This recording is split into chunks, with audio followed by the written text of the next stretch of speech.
giving us an opportunity to be part of this event, the inaugural event.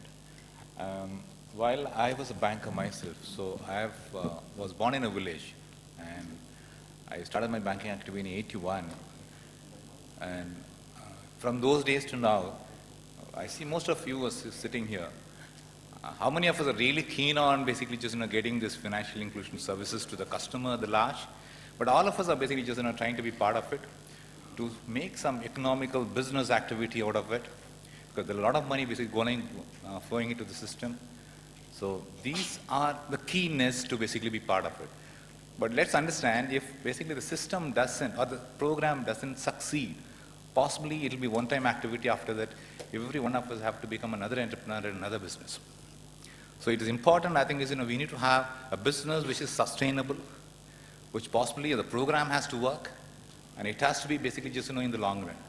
And me being from the IT services industry, we are keen, we have seen the growth, and my experience in the last 3 years has been that the transactions, as the ATM network we run, the transactions are increasing at least 100% in the rural areas vis-a-vis the metros, which is not basically taking that effect. I saw Eric saying, I think there is an urban poor and the rural customers. I possibly believe urban poor, possibly they don't still do basically transactions on the ATM, because the transaction I see declining in the ATMs. Whereas the rural basic transaction, it's actually increased manifold. So I have a paramount interest in this program, and thanks to NPCI, thanks to everybody part of the program for issuing those cards.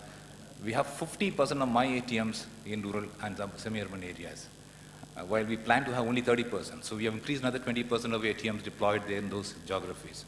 So more to talk about in the next session. Thanks a lot for the opportunity. I'll come back, sir. Thank you.